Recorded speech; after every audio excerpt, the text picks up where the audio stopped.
আমি দায়িত্ব নিয়ে বলছি যে আবারও বলছি যে আমরা কিন্তু এটাকে মোহাম্মদপুরকে আগের চেয়ে অনেক বেশি স্থিতিশীল রাখতে পেরেছি। আসলে আমরা জামিনের ব্যাপারে আমাদের কোনো নিয়ন্ত্রণই নাই, সে কারণে যদি জামিনের ব্যাপারে আমাদের নিয়ন্ত্রণ থাকতো নিশ্চয়ই এই রেট আরও বাড়ত। আপনারা কিছুদিন আগে ডিএমপির একটা প্রেস কনফারেন্স দেখছেন, 45টা আসামি, 45টা মামলার আসামি, এবং সেখানে আমরা দেখলাম যে সে নাকি মানে তার জামিন দেওয়ার জন্য তার একটা গ্রুপ আছে, প্রিপেইড জামিন।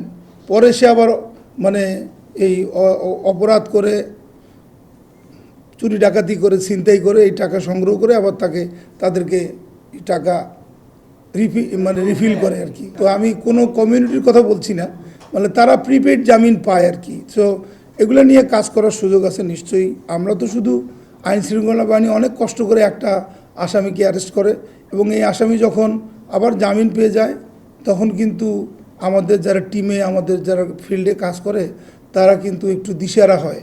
বাট আমরা আবার শক্তি সঞ্চয় করি, আবার তাদেরকে অ্যারেস্ট করি। এর বাইরে তো আমাদের কিছু করার নেই। আসলে ছিনতাই চাঁদাবাজি বন্ধ হবে এমন তো কথা না, ক্যান্টনমেন্টের আশেপাশেও তো ছিনতাই হয়। আপনি হেডকোয়ার্টার থাকবে আর ছিনতাই চাঁদা, এটা দেখেই মানুষ ছিনতাই চাঁদাবাজি করবে না। যারা করবে তারা আপনার সামনেও করবে। সো তাদেরকে কিভাবে আমরা ট্রিট করতেছি এইটা খুব গুরুত্বপূর্ণ। আমি দায়িত্ব নিয়ে বলছি যে আবারও বলছি যে আমরা কিন্তু এটাকে মোহাম্মদপুরকে আগের চেয়ে অনেক বেশি স্থিতিশীল রাখতে পেরেছি। হ্যাঁ, এবং এইটা যদি আমরা আমাদের এই স্পিডটা ধরে রাখতে পারি, আরও বেশি নিকট ভবিষ্যতে আরও বেশি মোহাম্মদপুর এবং আমাদের এ ওয়ার্ডের মধ্যে যতগুলো এরিয়া আছে স্থিতিশীল হয়ে যাবে ইনশাল্লাহ। আইন শৃঙ্খলা বাহিনীর তো সংজ্ঞাটা ব্যাপক। আইন শৃঙ্খলা বাহিনী বলতে শুধু পুলিশ, র্যাব, অন্য আরও অনেক আছে। আপনি কোন আইন শৃঙ্খলা বাহিনীর কথা বলছেন জানি না, বাট র্যাবের সামনে যদি কেউ প্রকাশ্যে এ ধরনের কোনো কিছু করার চেষ্টা করে আমরা অবশ্যই তাকে ছাড় দিব না। তদন্ত আমরা করি না, তদন্ত যারা করে তাদেরকে জিজ্ঞেস করতে পারেন। বাট এইটা খুবই লেইম একটা কথা যে এজারে ঘাটতি আছে, এটা সেটা নানানটা। জামিন যেমন একটা মানে ইনহেরেন্ট অধিকার, যে কেউ জামিন পেতে পারে যদি কোর্ট, বিজ্ঞ আদালত মনে করে যে তাকে জামিন দিবে, সেটা তার মানে বিজ্ঞ আদালতের একেবারেই ইনহেরেন্ট ক্ষমতা। বাট যে লোকটা বারবার একই ধরনের কাজ করে মানে আইন শৃঙ্খলা বাহিনীতে ধরা পড়ছে, এ ব্যাপারেও মানে অবশ্যই একটা রিডিং আছে বিজ্ঞ আদালতে যে তাকে জামিন নাও দিতে পারে।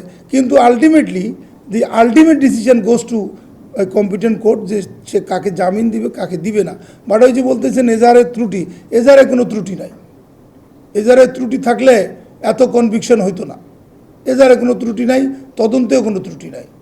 মানে আসলে আমরা জামিনের ব্যাপারে আমাদের কোনো নিয়ন্ত্রণই নাই, সে কারণে যদি জামিনের ব্যাপারে আমাদের নিয়ন্ত্রণ থাকতো নিশ্চয়ই এই রেট আরও বাড়ত।